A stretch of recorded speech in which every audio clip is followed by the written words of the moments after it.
For those of you who are not familiar with Client Success, or you're just getting familiar with Client Success, we are a customer success management platform and more.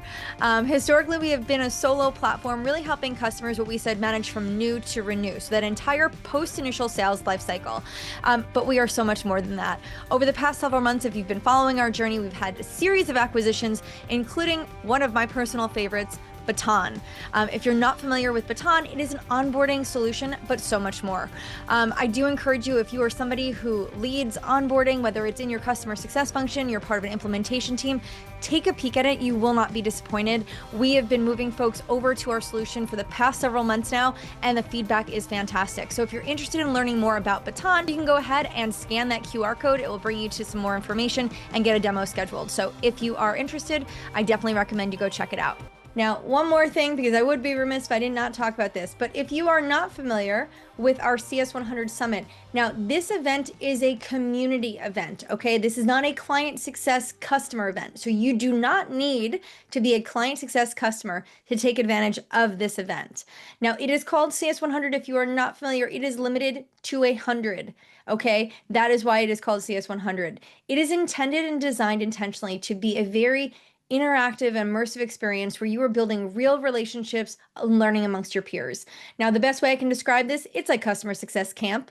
If you have never been to the mountains at the Sundance Resort in Utah, I promise you these pictures do not even do it justice. It is fantastic. So now you take all the beauty that is the mountains in Utah and you couple that with some of the best and brightest minds in customer success, and you get an amazing experience. So if you're not doing anything, September 22nd, 23rd, 24th, that is also my birthday, the 23rd, come celebrate my birthday with me on the mountains in Utah with 100 of my closest customer success leadership friends, and let's have a fantastic time. So this is a little bit about it. Scan the QR code. It'll bring you to our website to check it out, learn more. I will tell you, we do cap it. So if you are a CS leader and you do intend to join us, just know as soon as tickets are sold out, they are sold out. There is not extra room.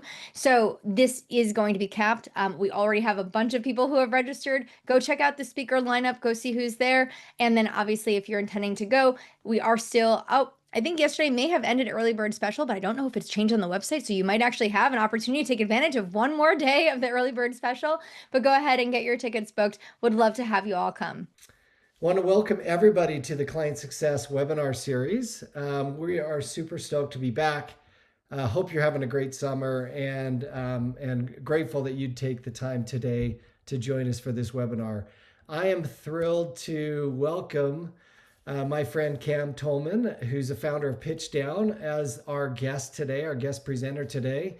Cam's here in Utah with me and has a really good topic today around sales, which everybody needs to do. And so Cam, how you doing today? Thanks for joining us. I'm doing excellent. Dave didn't know this, but he chose a song that I used to cover in a band back in the day. I'm a drummer, and that was one of our songs on the repertoire. So you chose a good one. Got me in the zone. There you go. We had to have some good energy going into any webinar. So glad to hear that story. Cam, tell us a little bit about you and let's and about why you chose this topic today.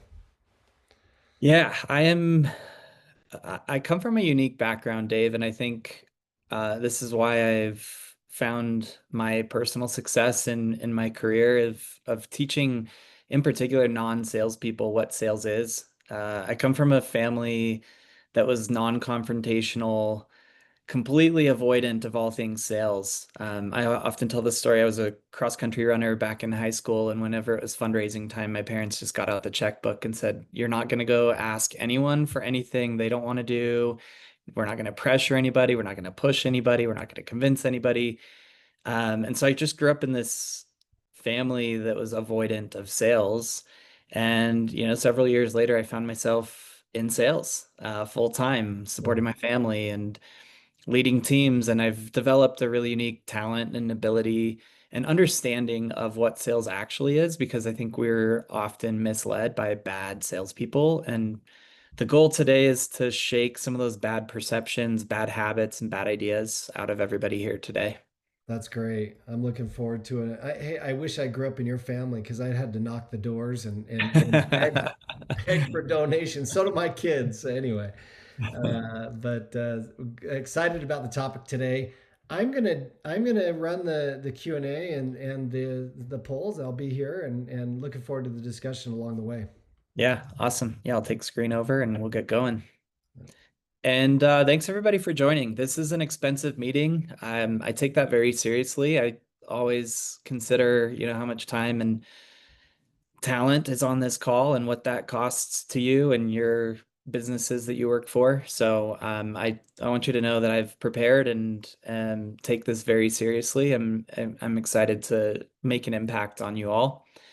And my biggest ask is that you stay involved and participate. There's probably some lunch eating going on, which is great. But please participate, comment, ask questions. I want this to be beneficial and valuable to everybody here. All right, how's that showing, Dave? Looks great. Okay, perfect. It says sorry, not sorry. I mean that. You are all in sales. You might not have the title, but um, I'm going to start with sorry, but you're not going to be sorry by the end. We're going to have a good time. Hopefully, I'll make you feel a little uncomfortable, but it'll be a safe space. And that's one of my ground rules. I already said let's participate, but this is a safe space. We will ask some people to participate and comment and share some stories and some examples. Not to embarrass anybody, just so we can all learn and understand that we're all in the same camp and same boat. And Dave already mentioned, use that Zoom chat as much as you need. I'd love to take questions. Quick agenda for today, and we'll dive right in.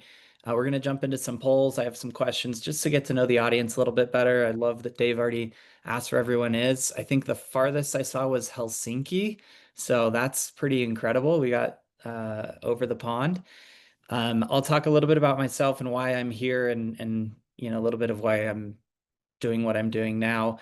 We're going to talk about sales examples that you all experience on a pretty regular day-to-day basis. I'll teach you some of the science and psychology behind my methodology and the things I teach. And then we'll talk about how to apply this back in our day-to-day. So just to get to know you, I'm going to let Dave take over. I've got a couple poll questions that I want to get to know the audience. So if we can run through these, we do have 5 questions. So if we can get through these quickly, I just want to get to know what role you're in your seat currently. So where do you work within your organization? 69% in customer success. We've got a few onboarding, a few in leadership, and then a trickle along the way. Great. Question 2, when you hear the word sales, what's your gut reaction? I love this. Pressure and persuasion. That is so common. That is the way we all have frankly been sold to, and that is what I'm hoping to get out of you today. Necessary evil, I understand. I've been there, understand it. I hear that. 4 of you said I love it, let's go. And I'm glad there's a few of you there. Hopefully, most of you are feeling that way by the end of this. That's my goal. How often do you get training? Never. It's not a priority. Once in a while. That is by far the most common answer I hear. And the reason I exist is everybody is in sales, and frankly, hardly anybody's getting any training or coaching in it. Which post-sale issue hurts revenue the most at your company? We've got a fairly even split, but poor sales to CS handoff, churn at renewal, and then no shared accountability. That last one is a big one we're going to talk about today, is that shared accountability and the partnership with the sales team as it's handed off to client success, onboarding, implementation teams. Confidence as a salesperson. Highest answer 4 to 6. I don't love it, but I know enough. So I think we're pretty well middle of the road. We've got 1 proficient. I love it. Or 1 super comfortable and confident. That's awesome. Great. Thank you. This is great for me to just kind of set the stage and understand who's out there in the audience, and we'll leverage some of that knowledge to keep things rolling. So thank you for that. I'm not here to talk about myself, but just to give you a taste of who I am. I don't love the spotlight that much. That's why it's a picture of my family, not just me. So you can look at my cute kids and my wife. But a little bit of my background, but I was a contractor actually down in Texas. I was a landscape designer early in my career. I started and grew a business for about 6 or 7 years down there. Sold that, got my MBA, and decided I want to get into the real world of business. So my wife grew up here in Utah. We decided to move our family up here to Utah about 8 years ago when I got my first stab in the tech world. And my only way in, because I wasn't a coder, programmer, or a marketer, my only way in was sales. So I took the title officially, and I've been running revenue teams for the last 8 years. I've been a top closer. I've sold $1 million of business in a given year. I don't know. I don't like talking much about myself. I just want to tell you enough to say I come from the non-sales background, and I've crept my way into this sales world and had a lot of success. I've helped businesses grow from anywhere from 0 to $140 million of recurring revenue in a variety of different seats, leadership seats, front lines. And I'm here to hopefully share with you some ideas and tips and tricks on how I've been successful in sales and how you can as well, even though it's most likely not in your title.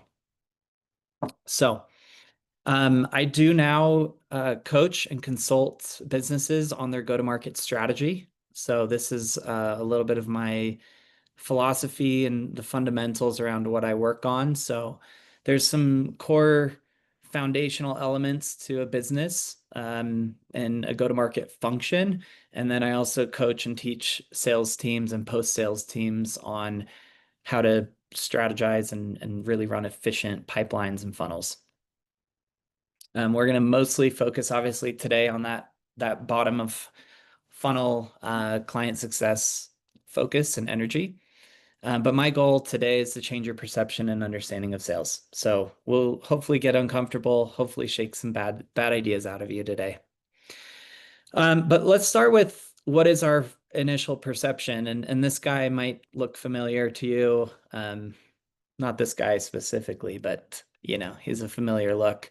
I'm going to ask Dave if we can have 3 volunteers. I just need to ask, and I'd love for 3 of you to just jump on. We'll just go one at a time. I want to hear, in particular, the last thing that somebody sold you or attempted to sell you. Dave, is there any way we can get Yeah, hand raise and unmute?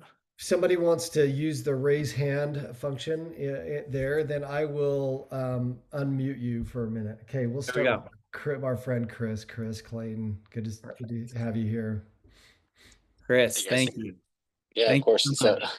yeah, the last thing I think, and this has happened probably, I moved into my house about a year ago, and I think I've been approached 4 or 5 times by window companies. And they come because my house is on a corner. It's visible. Hey, if you can be part of the marketing program, we'll give you significant discounts on windows. And they end up being, over $50,000 to replace all the windows in my house. And I just say no. That's the last one for me. All right. Okay. Thanks, Chris. Okay, so you've been pitched at home, Windows, and it sounds like you didn't buy, Chris. Yes, that's right. Okay, before you hop off, before you leave us, what did they pitch? I mean, you said something about they want you to be like the part of the marketing campaign, but did they have like some type of value proposition or pitch or what was really the delivery? Yeah, there were 3 pain points. One was efficiency in the home, right? Save on my heating and cooling bills. 2 was the look of the windows because they're 20 years old and you need to look more modern. And 3 was the ease of use and the safety of my home. And safety. Okay, perfect. You nailed it. Thank you so much. So you had three value props come at you. I love it. Now, Chris, no offense, but I'm just gonna say, like, those sound like great things. And I'm kind of shocked you didn't buy it.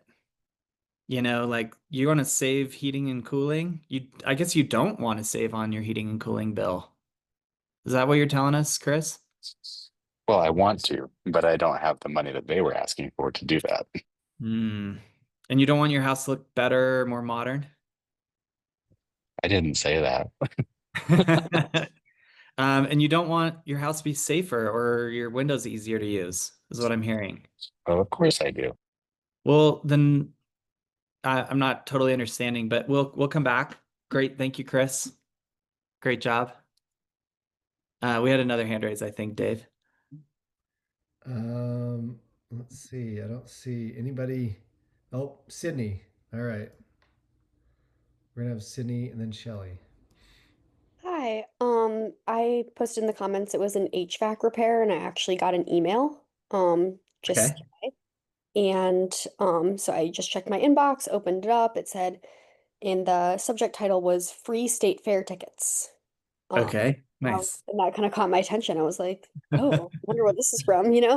And then Yeah. it was like, if you schedule an HVAC repair with, our company, you'll get 2 free tickets to the state fair. And I was like, oh no, I don't want to do that. And then I just kind of uh moved on with my day. You didn't want 2 free tickets, Sydney? I did, but I feel like it's better to just buy the tickets instead of Why? by spending all the money on the HVAC repair that I don't necessarily need at this point because my HVAC's working fine. Hmm. Are you sure it's working fine? Like, Haven't had any problems with it. okay. Well, like were they offering you like efficiency or a tune-up or I feel like they were probably offering me more things, but once I realized that I was gonna have to pay something to get the quote unquote free state fair tickets, I just scrolled on. Okay. So you just said no thanks and moved on. Exactly. Okay. Perfect. Guys, if you can't see my face or hear my tone, I'm being facetious here, but perfect. Thank you, Sydney. And then one more. Do we have one more that wants to be interrogated? Okay, Shelly, here Shelley. we go. All right, Oh, Shelly. wait, Shelly. Raise your hand one more time. Let's bring you back up. There you are. Allow to talk. There you go. Shelly, thanks for volunteering. Hello, can you hear me? Yes. Gotcha. All right. Yes, actually, we were looking for a wood burning fireplace and we went to the store and we heard their pitch and they helped sway us into a higher priced model because of the federal tax credit that is still in place. But the experience we had was that they subcontract with the installer and we Okay. were told an estimated price. But then when we put a deposit down, they told us that there would be the parts from the installer. So we feel a little bit like they keep adding on as we go Mhm. through the process with them. Mm. So you did purchase, but it's getting Not more yet. expensive. There's Oh, $100 down. okay. You put a deposit down, but the price is now changing. Yes. Not fun. No. Okay. Okay, Shelly, thank you so much. Your story is perfect. In contrast to Christopher and Sydney's, this will play out really nicely. So, okay, great. Thank you for the participation. Thank you for a couple examples. I'm sure everybody here has one top of mind that someone knocked on your door, somebody hit your email inbox, something sitting in your physical mailbox, I'm sure at your front door right now, something's hanging on your door, something slipped under your windshield wiper at your whatever, the grocery store. Um, you're walking through the mall if you do that anymore. Someone's going to stop you and sell you perfume or makeup or shoe shine. We're all sold to constantly, right? And we all have these types of experiences where something got our attention and then we slam the door, we walk away, we delete the email, we move on. And I'm going to talk to you guys about the psychology of what's going on here and why we don't buy these great things. I mean, frankly, Chris, like, I guess you don't, I'm just teasing you, but I guess you don't really care about your bills and you don't care about safety for your family and you don't care about looking better. um, Everyone's coming at you with all these great benefits, and you're choosing to deny all their benefits of their great product. Um, and frankly, I don't blame you, because the psychology of where you are in that moment is off. And that's what we're going to talk about now. I am going to embarrass myself and we're going to go whiteboard if I can. I don't see the whiteboard function on here, Dave. It was here. Okay. Is that showing for everybody? Yep. Okay, great. Sorry. All right, let me draw some lines here. Don't judge me based on the quality of this drawing.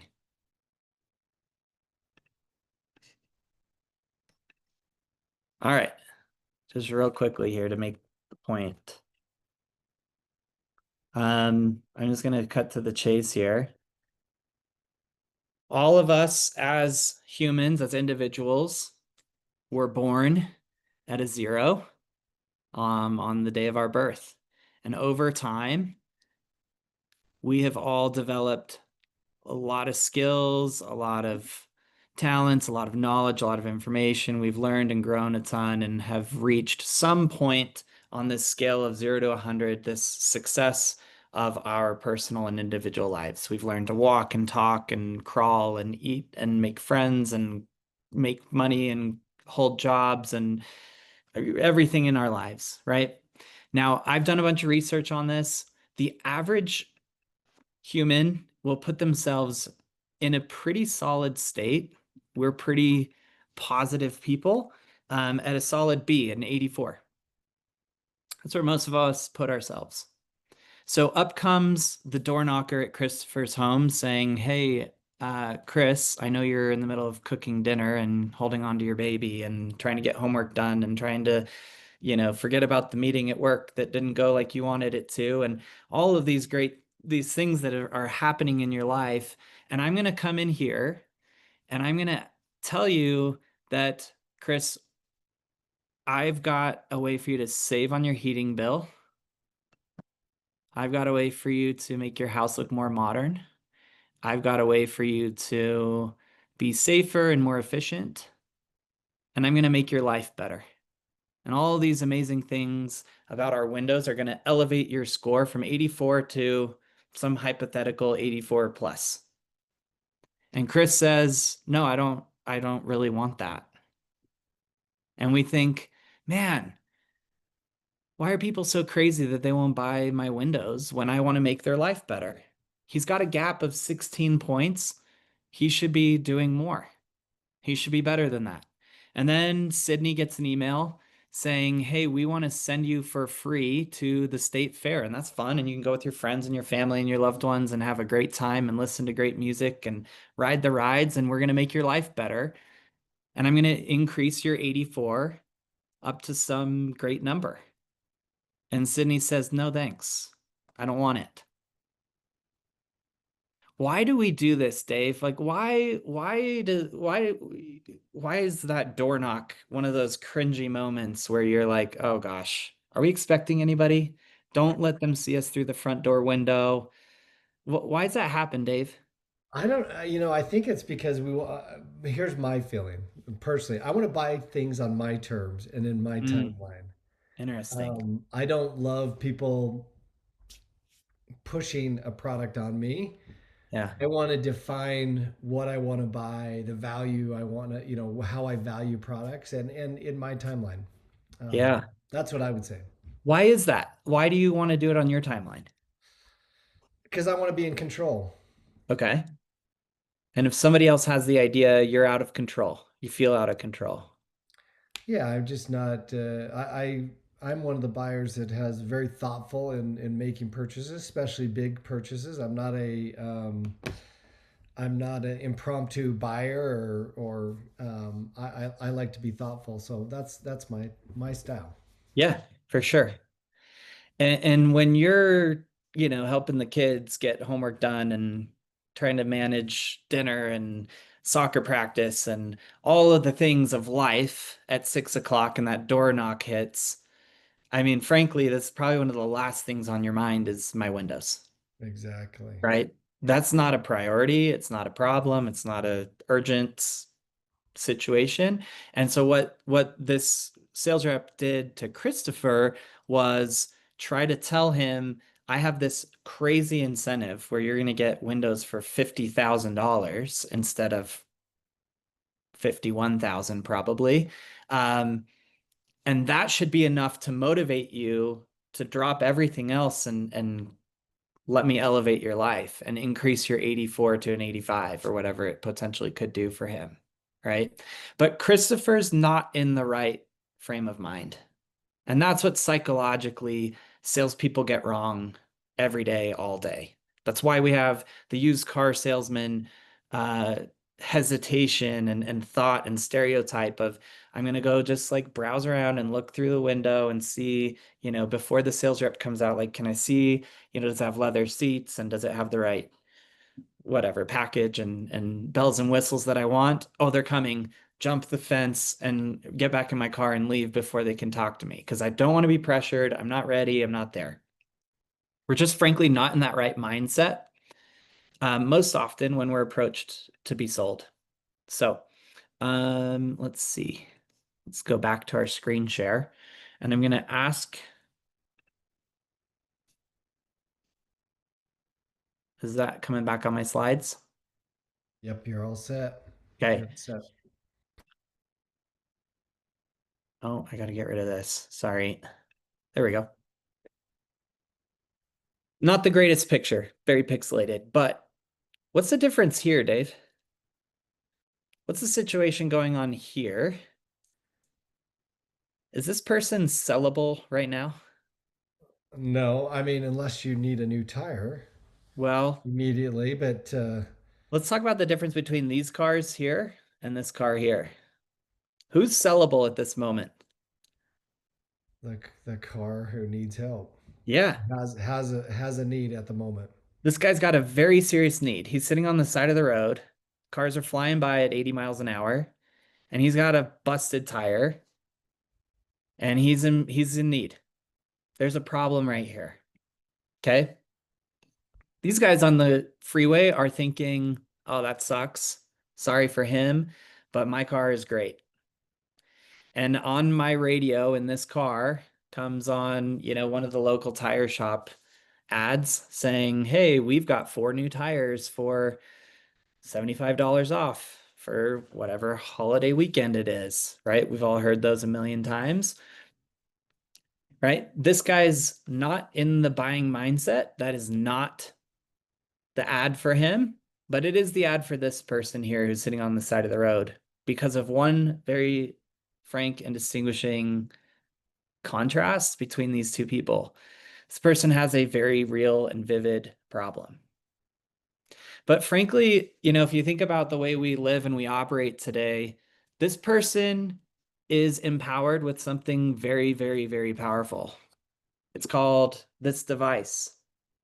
This person has been marketed to probably several thousand times by all of the companies that sell tires across the world, so that a marketer has put in this driver's mind, I know the jingle of that one tire shop that's 3 miles down the road, and I know exactly where I'm going to go in this moment to go and get my problem solved. And marketing has a job of plastering their brand, the name, the jingle, the reputation, the logos, everything around it, so that when this happens, I know exactly what to do and where to go. But there's a distinguishing, again, difference between a marketer and a salesperson. When this person rolls in on their spare tire into the tire shop, this guy calls himself a sales rep, but he is not a sales rep in that moment. This guy is an order taker. Somebody just walked in and said, "Hey, I have a flat and I need a replacement, and this is the size." And he goes and grabs it and he says, "I'm a really good salesman." But I'm sorry, he's not. He's actually just taking an order, thanks to marketing. What sales actually is, and this is where I want to start reframing and reshaping our mindset here. Dave, can you help me get the whiteboard back? If we can bring back the one I had. You're back. I'm sorry. Okay. No, you're good. Let me just redraw just quickly here. Okay. So we've got these people here, and we're talking about Christopher and Shelley and Sydney that have been pitched up. And frankly, everybody that you listen to, and I would venture to say your sales team and you as client success, customer success people and reps are probably pitching up constantly. You're telling people all about the features and benefits and additional things that could be great for their business or their company or their team or their individual life. You're coming in and telling them, I want to make you better. I want to make you better. I want to help you get more efficient, more streamlined. I want to help you do your taxes faster. I want to help you save time, save money, improve, improve, improve, improve. Everything that comes at us is telling us that they have the silver bullet that's going to make us better. But we all say no. And the reason is because our tires are not popped. And what I'm going to teach you and train you guys here for the next few minutes is how do we respectfully pop people's tires? And I get a lot of concern around this. I hear a lot of pushback and a lot of like, oh, but that's uncomfortable. That's not nice. And my job is to maintain a relationship. But what we're going to talk about today is how do I actually pitch down in a respectful, healthy way to take somebody from this hypothetical 84 that they think they're at and help them understand, you know what? I found a problem. It's actually not as good as it looks. I found another problem. It's worse. And I found another problem. It's getting really bad. And we're actually hanging out down here in the 30s. When we're on the side of that road, we are very different from the cars flying by at 80 miles an hour. We're probably in a 10 or 20 or 30 state. We might have a spare tire and we know how to change it. Maybe that's a 40. If I don't have a spare, I'm in a 0 probably. If I don't have AARP or AAA or whatever, AAA, like I'm probably at a 0. I don't know what to do. Got to call somebody. That problem state is a buyer's mindset. And this is why I loved what Shelley mentioned. Shelley went into the store to find a wood burning fireplace. Shelley realized something wasn't at an 84 or 100 or 90 or wherever she is and wherever she operates. She had found herself in some state of being where she was not at an acceptable state and she needed to make a change. So she went out seeking solution. But Christopher and Sydney were in a state where they're just fine. And Sydney said it specifically, my HVAC is working just fine. It doesn't have any problems. Now, according to Sydney, it's just fine because Sydney is not an HVAC expert. She feels the AC running, her house is cool enough. She thinks she's all good. She may not be, though. There may be a problem underlying, her air filters, or I don't know enough about HVAC units to talk to it, but she might have several problems that she's not aware of. And frankly, the marketers at her HVAC company are trying to run a promotion to give her 2 tickets for $20 to get somebody in to be able to find and hunt out problems that exist that they can then surface and show her, Sydney, you'd have problems 1, problems 2, and problems 3, so she can get into a buyer's mindset. Dave, where's your head going with all this? What are you thinking? I love the concept. I think so often we're trying to sell people who aren't in that mindset or don't have a problem to solve. Yeah. Or we haven't helped them identify the problem. Sometimes they are aware of a problem. Other times it's our job to help them understand either the problem that we're trying to solve or the gap we're trying to close or the value we're trying to add on top of things. Yeah. But timing is important in that. Yeah, for sure. It's really, people either come to us and say, hey, I have a problem and I trust you. I've heard your name. I've worked with you before. I already buy you. I already use your services for X. Can you add Y, right? That's probably fairly common on this call in this audience. Yeah. But most of the time, we're introducing new ideas, right? You might work for a software company that just pivoted or maybe added a new product, a new service. Maybe you sell retail goods, and somebody walks into your store and you ask the famous question, "Hey, how can I help you today?" And everybody I've ever heard walk into a retail store ever says the exact same thing. No, I'm just looking around. I mean, really, like, why on a Tuesday afternoon am I just walking around? Am I really that bored? Or was the question wrong? And it sounds like you're trying to sell me something, and I don't want to be pressured into buying something, and I just kind of want to look by myself. Yeah. And that's frankly the bad example of sales that we've been shown and taught our entire lives from bad salespeople. So what I really want to talk about and focus on here is quality salespeople sit on the same side of the table as their clients. It is not a you're here, I'm here, and we're going to battle this thing out until we can meet in the middle. It's, hey, let's sit on the same side of the table and let's understand problems together. And let's agree on the problems that actually exist for you. And let me just draw one more time. Cam, I don't know that I think you need to share your screen. Oh, what are you seeing right We're now? just the two of us. Oh, sorry. Has it not been shared for a while? No, sorry. Oh, I was drawing a bunch. Sorry. That's all right. Okay, let We me see the redraw. presentation again. What's that? We can see your presentation. Okay. So look, this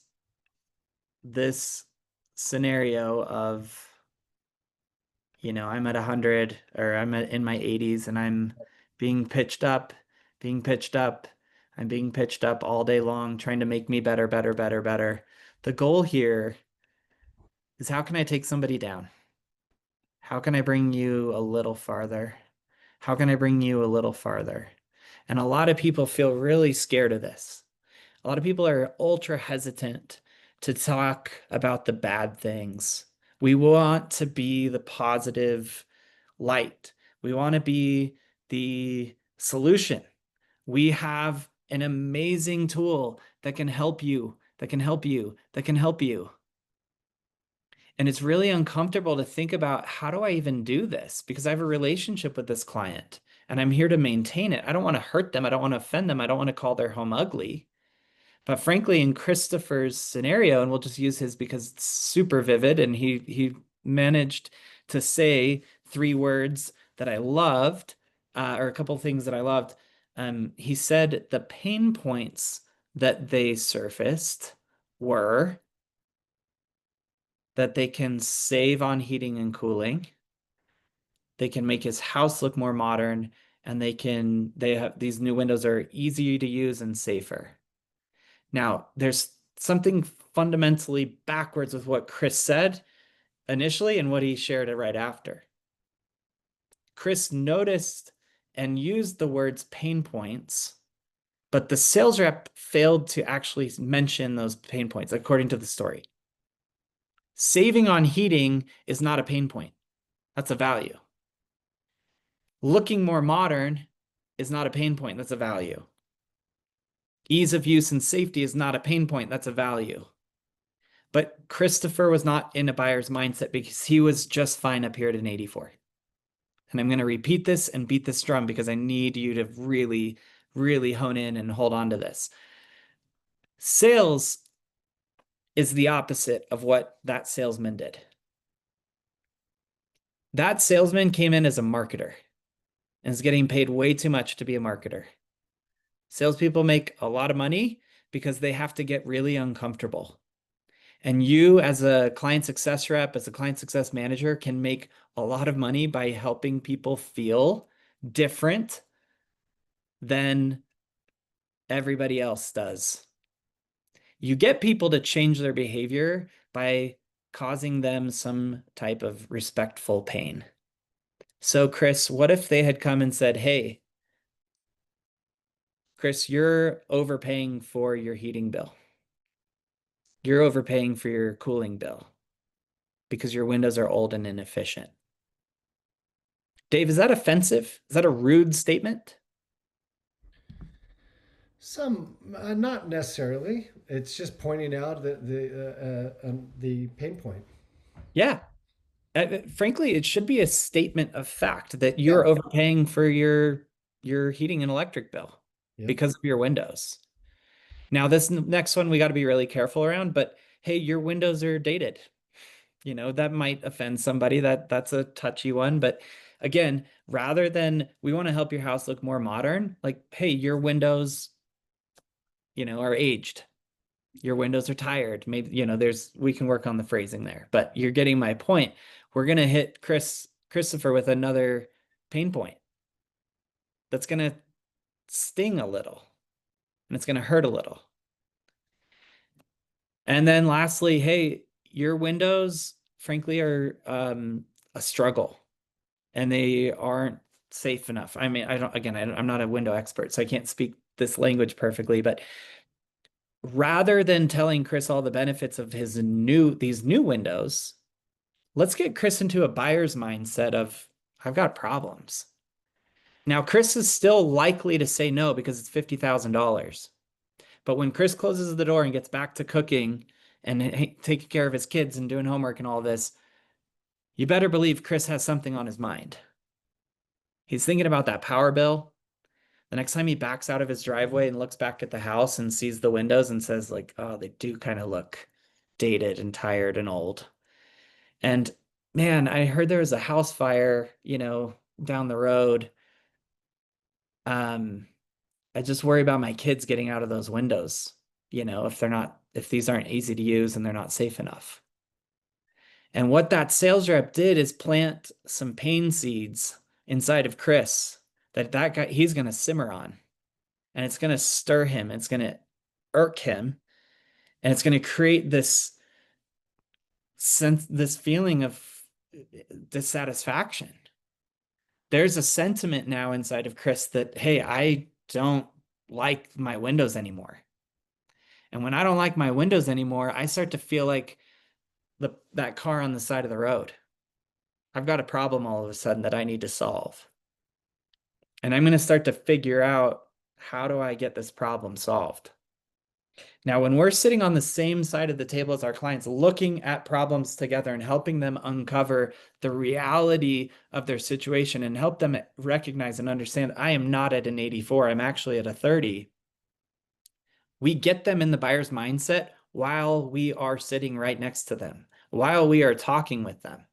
And when somebody recognizes I've got a flat tire, they don't sit around and wait for a sales rep. They ask who they trust, who they believe in, who's with them, who's helped them uncover this problem. And most often the question that comes, if we follow this methodology, is, okay, Dave, how do you help me fix that problem?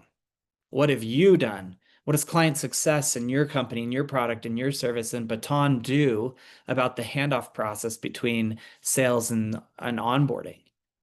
How does your technology solve my problem? I didn't know I had this problem. Thank you. I appreciate the honesty. I appreciate the reality. I appreciate you having the courage to tell me and expose these problems to me. I got to do something about this. You just popped all 4 of my tires. I'm not going anywhere. This is priority number 1. And that's ultimately what sales really is sitting on the same side of the table and uncovering with your client, what's the reality of the situation? Let's come down from this hypothetical blind 84 and get to the reality of, we've got a serious problem. We trust each other. I've helped you discover it. And you just entered the moment of finding out you had a problem. And I'm the closest, most trusted source. I'm the only one that's had the guts to tell you this. And you're probably going to look to me to say, let's do something about it. Go ahead, Dave. No, Cam, I think this is awesome. And so we're focusing less on value drivers and more on pain points. Okay, I'll sit tight. I was No. thinking, like, how do I translate that to a CSM? Like, if I'm a CSM, where do I take that from and apply it in my role? Yeah. Perfect. You reinforce the problems. Sales teams who are trained properly on the right methodology are unpacking and surfacing problem, problem, problem, and problem. Okay. This is what I coach sales teams on. And then I come to the client success side of the house and I teach, hey, your sales teams have unpacked problem 1, problem 2, and problem 3. Guess what you get to do now? You get to be the ladder that climbs them back out of problems 1, problems 2, and problems 3. Salespeople sell hope, they sell a promise, and they sell a vision, but they actually are selling you. And that's why I love what I do, because you all get to actually take this pain-stricken customer who's motivated and urgently feeling like they need to make a change, and you get to show them the rungs of the ladder that your team, your product, your company have built to take them back out of that pit that the salespeople have brought them into. You are the fulfillment, the satisfaction, and the enjoyment of actually getting out of it. But what's really critical is the alignment. And this is one of the survey questions I asked, is how much revenue impact is there from misalignment between, or I guess accountability and alignment between different departments. What I fail to see with every single client that I coach and consult is one or both departments are missing this step of the process. Most everybody is just sitting here pitching up. But if your sales team is actually pitching down and bringing people into this pit of despair where I don't want to live here and move on at this line at 30, this is uncomfortable, this is not productive, this is not healthy. Both teams need to be playing along this same methodology, because you're going to see problem 1 here, and I've got rung 1 inside of my product that can solve that problem. And here's problem 2, and here's rung 2 that I'm going to train you and coach you on how to solve that problem. And here's problem 3, and here's solution 3 within my software, within my technology, within my product that can help you get back out of it. But that alignment, when I hand off a sale to an onboarding or implementation specialist, they need to know specifically what pain points were brought up and exactly what am I going to do to solve those problems, and how am I going to tailor our solution to get them out of that pit. Does that answer that question, Dave? Does that bring this a little closer to home? Yeah. I think it definitely does, and where CS gets to be somewhat of the heroes in here to solve the problems and help them feel get back to the 84. What do I do if how do I bring that back down? Say I want to drive expansion. My role requires us to drive expansion. Mm-hmm. Am I bringing it down again in the expansion motion, or am I building up? Help us connect those dots. Yeah, well, I mean, if we're expanding, if we're renewing, if we're adding locations, adding licenses, adding new products, I think it just depends on exactly what more is to be sold, right? If it's a new product that solves a new problem, then I'm going to discover, much like a salesperson would, what other problems exist inside the business. And I'm going to help you understand, hey, your handoff process is broken. We've fixed the customer success side, but the handoff is bad. Let's talk about what that's costing you and your team. What problems exist, and I'll upsell you that product.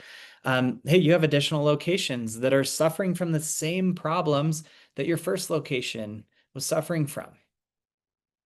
What's that costing the business? How much is this impacting revenue? How much is this impacting your targets? We need to bring the same ladder we put in location 1 into location 2. Right? Hey, I know you've mentioned, budgets are tight, and, you were mentioning maybe there's some consideration of cancellation, or, someone might be at churn risk. This is an important conversation to have at renewal or ahead of renewal, to remind, hey, let's revisit the problems that existed before you worked with me and my team and my company. Before our product was part of your ecosystem, you were actually at a 30. You had problems A, B, and C, and we've solved those, right? So in all frames of renewal, expansion, growth, upsell, cross-selling, this framework works and applies everywhere. Dave, is that applying? Is that resonating That's great. any That's great. further? I Cool. that I think that's awesome. So looking just as we it looks like we've got one. Do you want to take it one question right now, or Sure. we've got about 4 minutes left? I just want to just to have a time check to see Yeah. if you Yeah, like let's questions at the moment or at the very end. let me just wrap this up. I've got this Okay. slide and then I'll go to my contact information for anybody that wants to follow up further. So Okay. again, I want this to be valuable to everybody. What I'd really challenge you to do is think about what problems you solve, not what solutions you have. You focus first on the problems and bring people down, they will gravitate and ask you for solutions. But really thinking about what problems does my company solve and why does my company exist? Why does my product exist? Why does my service exist? What problem is actually out there?